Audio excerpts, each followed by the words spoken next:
Oi, meu nome é Livs e hoje eu vim dar continuidade à série Uma Década, 10 Filmes. E hoje nós vamos falar sobre a década de 60. Temos que ser honestos que muitas pérolas e muitos grandes filmes da história do cinema nasceram na década de 60. Então hoje eu vou falar um pouquinho sobre eles. Como eu mencionei no vídeo passado, nesse vídeo e no próximo, que vai ser dos anos 50, eu já não vou mais colocar clipes do filme por cima do vídeo enquanto eu estiver falando, porque tudo que eu acho é com uma qualidade horrorosa. E aí que isso tava fazendo os meus vídeos fazerem upload só em SD ao invés de SD e HD. Tipo, abaixava a qualidade do vídeo inteiro. Então eu não vou colocar mais os clipes. Mas quando eu estiver fazendo outros conteúdos, no caso depois que essa série acabar, ou seja, não na semana que vem, na outra, aí já vai ter clipe do filme de novo. Inclusive, queria sugestões de vocês do que vocês querem que eu faça aqui no canal. Eu tô agora na última semana do meu semestre da faculdade, então assim que eu entrar de férias eu vou ter a possibilidade de fazer conteúdos um pouquinho mais elaborados. Então pode ser review, pode ser falando sobre algum tema no cinema, pode ser falando sobre um gênero de filmes, talvez. Mas deixem a dica de vocês aqui nos comentários ou no meu Instagram, que aí eu consigo fazer um conteúdo legal com vocês. Então fiquem atentos aí e mandem o que vocês querem assistir aqui no canal. Mas sem mais enrolação, vamos para as pérolas de 60? Para 1960 temos o clássico Psicose. Gente, não tem como você gostar de terror e nunca ter assistido Psicose. Eu sou uma pessoa que adora filme de terror. Acho que já deu pra perceber isso ao longo desses meses aqui no meu canal. E Psicose é um filme que eu fui demorar pra assistir, mas quando eu assisti, tudo começou a fazer sentido.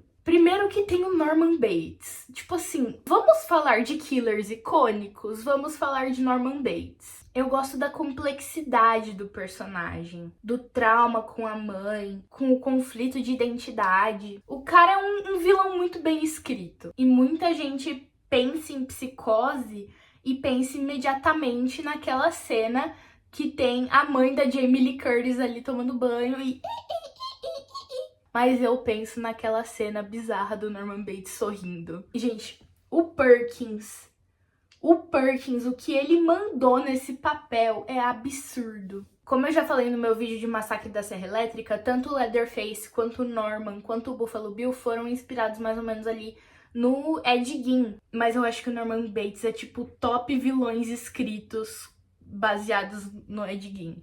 Isso sem falar de Bates Motel, né? Tudo bem que tem um ator daquela desgraça de série The Good Doctor. Pelo amor de Deus, se você gosta dessa série, sai do meu canal agora. Mas o ator é muito bom. E a série é ótima. Eu fui procurar apartamento sexta-feira com a minha mãe, sexta passada, no caso.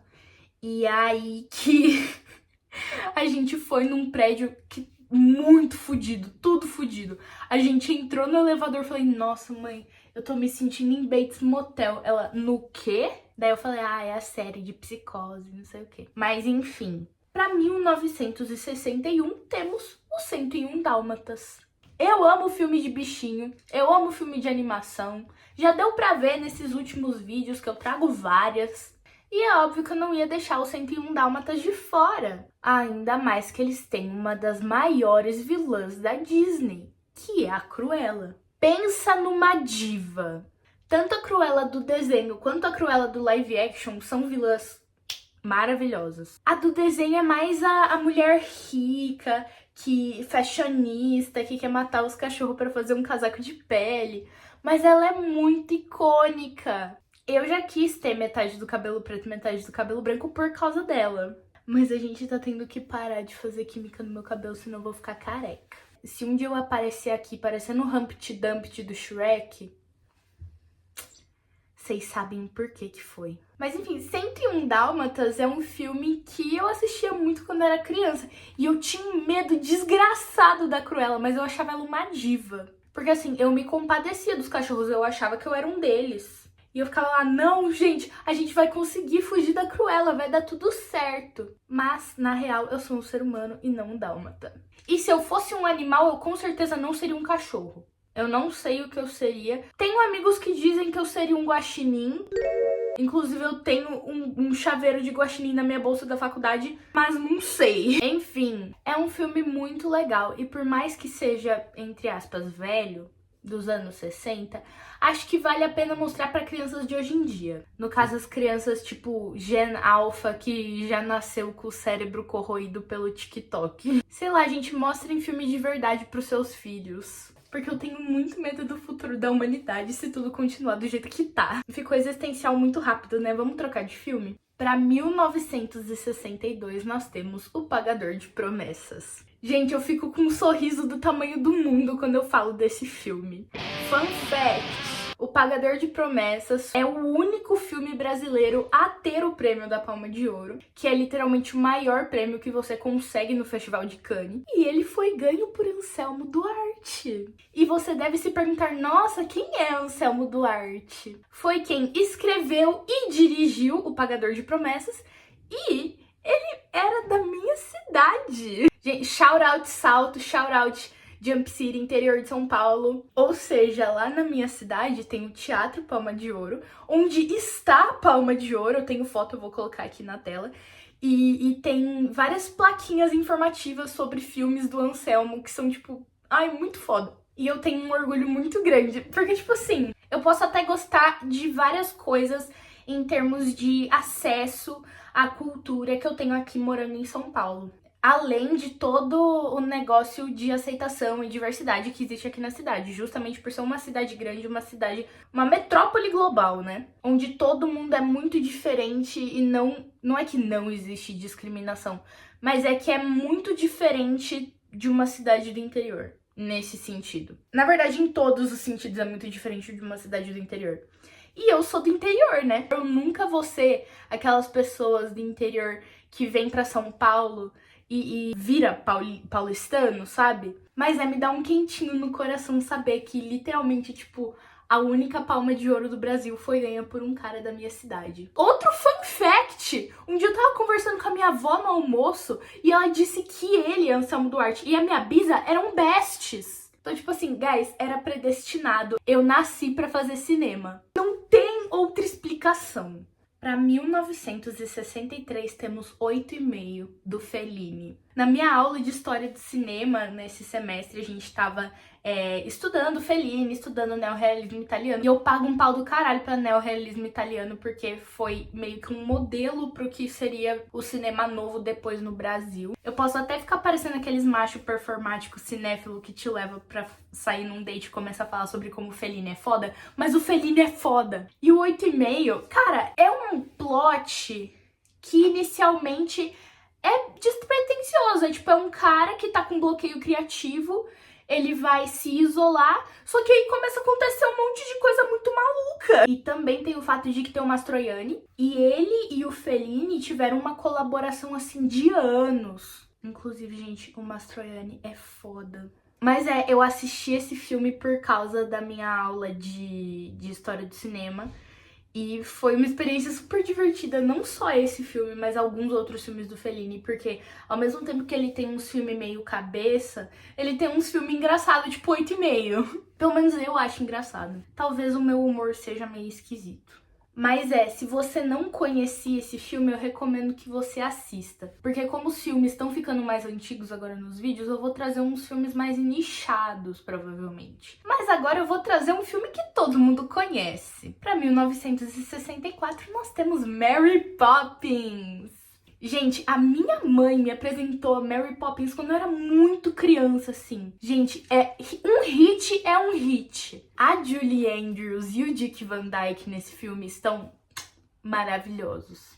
E voltando um pouquinho pro presente sobre o remake que fizeram de Mary Poppins, não podia ser outra pessoa pra fazer o personagem do Dick, a não ser o meu divo Lin-Manuel Miranda. Eu acho que foi uma escolha maravilhosa, escolha de gênio. Mas enfim, voltando ao clássico, eu adoro a mescla que existe entre live action e animação nesse filme. E animação 2D. Já cansei de falar, gente, eu amo animação 2D, eu amo animação 2D.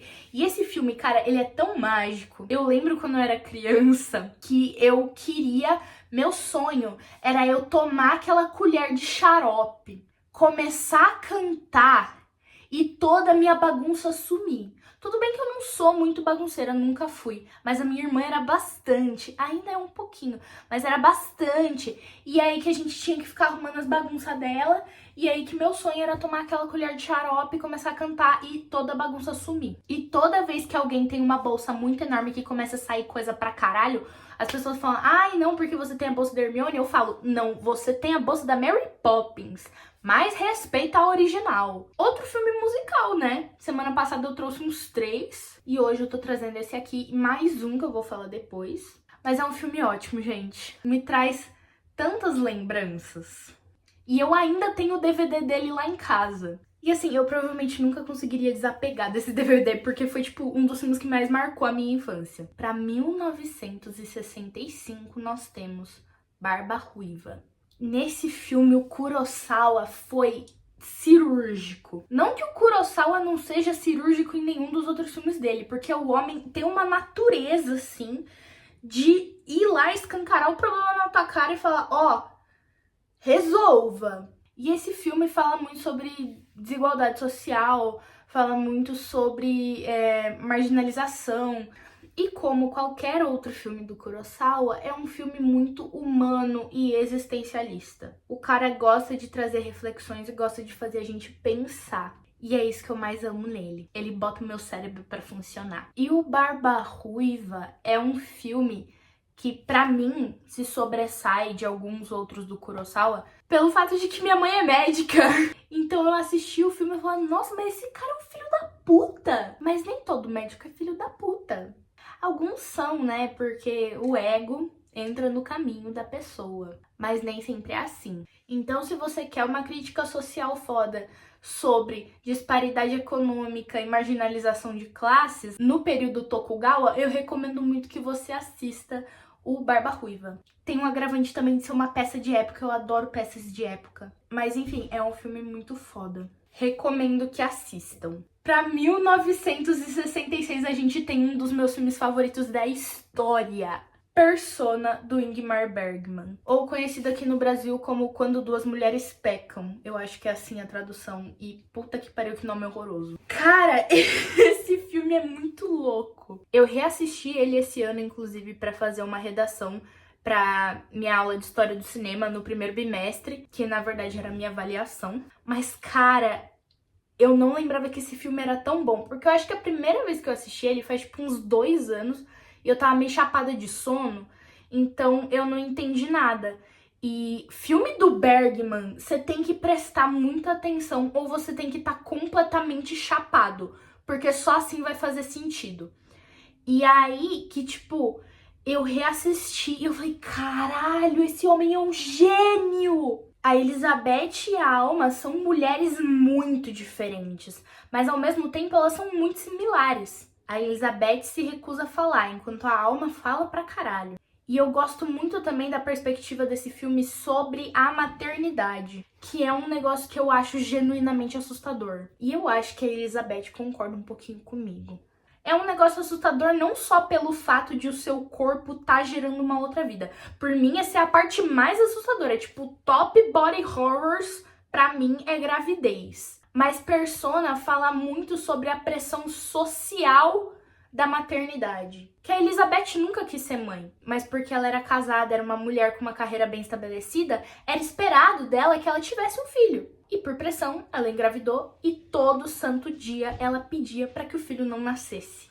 E eu vou ser bem honesta que eu acho que eu compreendo essa situação. Inclusive, eu tô louca pra assistir Morra Amor, que é o filme que tem a Jennifer Lawrence e o Robert Pattinson, que inclusive fala muito sobre maternidade, sobre depressão pós-parto, e eu acho que é um filme que eu vou gostar bastante. Mas voltando pra Persona. No final tem todo um negócio meio meta, que aí conecta com o início do filme, mas realmente é muito interessante. Tipo assim, por mais que tenha sido escrito e dirigido por um homem, que é o Bergman, eu acho que ele trouxe uma perspectiva muito importante da melancolia inerente a ter um corpo feminino, sabe? Pelo menos foi isso que eu pensei enquanto eu tava reassistindo e escrevendo essa redação. Porque eu sei que para muitas mulheres é um sonho ser mãe, mas para outras é o maior terror que pode existir. enquanto outras só fazem isso porque é o que é esperado delas. Para 1967 temos Mowgli. Gente, esse filme foi outro que fez muita parte da minha infância. E o meu vô, por parte de mãe, ele também fala muito sobre Mowgli. Acho que foi, tipo, um dos primeiros filmes que ele foi assistir no cinema. Acho que era uma história assim.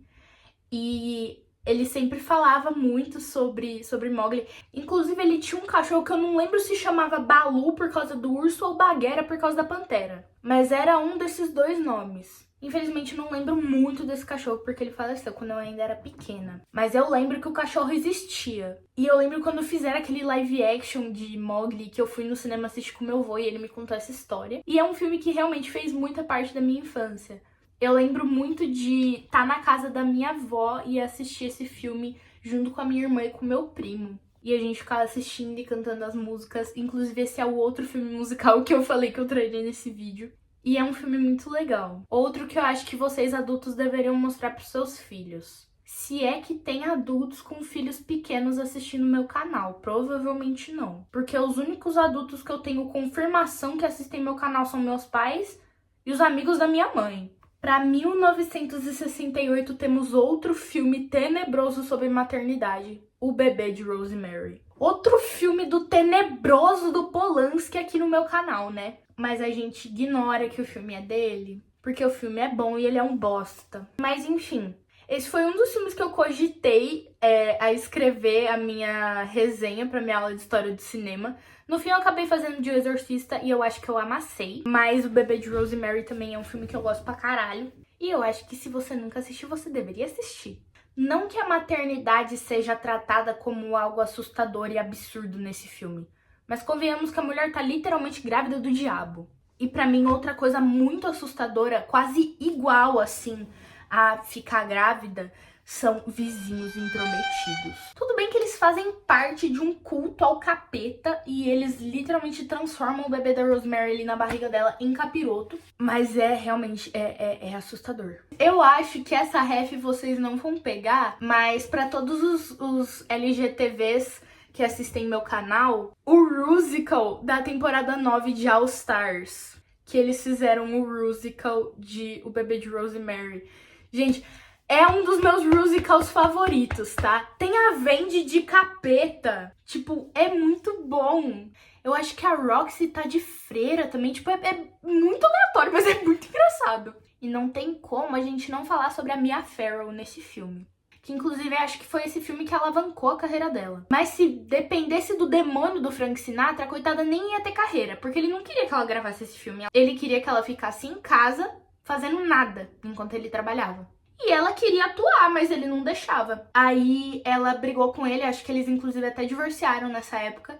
E ela fez o filme e alavancou a carreira dela, e ela ficou bem estabelecida, bem diva, bem maravilhosa girl boss. E por último, pro ano de 1969, nós temos Medea do Pasolini. Eu provavelmente já falei aqui no canal, mas eu sou uma grandíssima nerd de mitologia grega. Claro que eu já li tudo que há pra ler de Percy Jackson, mas eu gosto de passar isso porque, tipo, Percy Jackson, claro que é ficcionalizado. E eu fui atrás de várias tragédias pra ler. E no começo do ano, pra um trabalho de argumento que a gente tinha que fazer, pra quem não sabe, argumento é meio que o esqueleto ali do roteiro. Pra minha aula de argumento, a gente tinha que ler umas 5 tragédias, e aí a gente tinha que escolher uma pra fazer uma apresentação. Eu acabei fazendo de Agamenon, mas eu também li Medea, que eu já sabia mais ou menos da história, mas eu acabei lendo por causa desse trabalho. No fim, nem fiz apresentação sobre essa peça. Mas é babado. Muitos julgam a Medea, falam, ai, porque ela matou os filhos e não sei o que, não sei o que lá. Mas ela fez isso só pra se vingar daquele bosta do Jazão. E também porque, se vocês pararem pra pensar, não iam deixar os filhos dela viverem depois do que ela fez com a princesa. No caso, quem seria a nova esposa do Jazão. Mas enfim, o Medea do Pasolini é muito bom. E a estética é muito divertida. A atuação da Maria Callas. E não se enganem, não é só porque tem a Queen da Maria Callas que é um filme musical. Não é. Mas é um filme que eu acho que exprime muito muito bem a ideia da peça. E temos que concordar que o Eurípides lançou canetadas quando ele estava escrevendo Medea. Então é óbvio que se adaptasse pro cinema ficaria bom. Mentira, eu tô com muito medo da adaptação que o Nolan vai fazer da Odisseia. Tipo, eu tô me cagando de medo. Se for falar de adaptação boa da Odisseia, vamos falar de Epic the Musical. Inclusive, gente, pelo amor de Deus, que musical bom. Infelizmente não tem, tipo, encenação ainda, então a maior parte das coisas que eu vi foi tanto por Animatic quanto ouvindo a soundtrack no Spotify. Mas deem uma chance, guys, é muito bom. Os vocais são maravilhosos. Mas voltando à Medea. Foi um filme que eu assisti, inclusive, depois de eu ler a peça, pouquíssimo tempo depois, e eu achei o filme muito babado. Eu nem sabia que a Maria Callas atuava, mas aí eu vi ela em Medea e eu fiquei tipo... Mas enfim, gente, é isso. Espero que vocês tenham gostado desse vídeo. Se sim, deixa like.